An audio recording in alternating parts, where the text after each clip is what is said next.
नमस्कार मंडळी. आज हिंदू सोसायटीच्या मंदिरात धुलीवंदन होते. तिकडे दुपारी मुलगी आणि तिची अमेरिकन मैत्रीण या दोघींना रंग खेळण्यासाठी घेऊन गेलो. आमच्या घरापासून मंदिर 40 मिनिटं लांब आहे. घरातून निघाल्यानंतर इंटरस्टेट 540 या हायवेला लागलो. इकडे हायवेच्या दोन्ही बाजूला ठराविक अंतरानंतर एक्झिट्स असतात, त्याला नंबर दिलेले आहेत. हायवेवर स्पीड लिमिट ही 70 माइल्स पर आवरची आहे.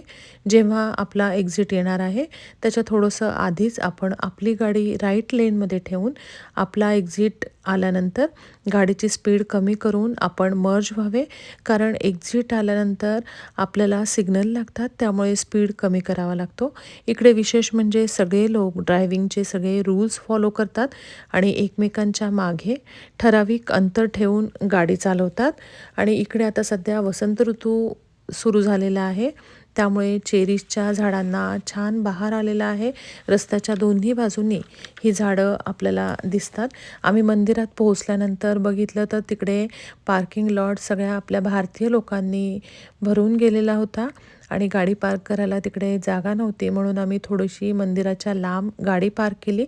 नंतर चालत चालत आम्ही मंदिरामध्ये आलो. मंदिरामध्ये आल्यानंतर आधी देवाचं मनोभावे दर्शन घेतलं. देवांना खूप छान सजवलेलं होतं आणि त्यांना बघून खरंच मन खूप प्रसन्न झालं.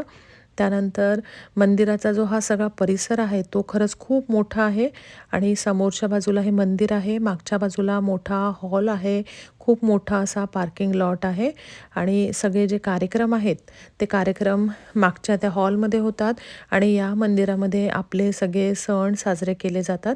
आणि हा धुलीवंदनाचा कार्यक्रम होता, हा मंदिराच्या मागच्या पार्किंग लॉटमध्ये होता. तिकडे सगळे आपले भारतीय लोक जमलेले होते आणि खरंच सगळेजण खूप खुश होते.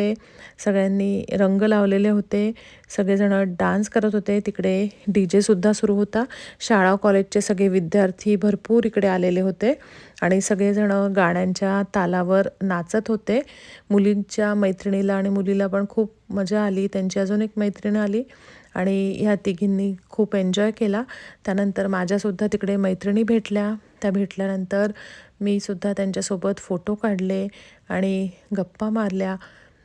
आणि हा जो कार्यक्रम होता, हा कार्यक्रम जिथे सुरू होता त्याच्या मागच्या साईडला खाण्यासाठी सुद्धा स्टॉल लावलेले होते आणि तिथे भरपूर खाण्याचे छान छान पदार्थसुद्धा ठेवलेले होते.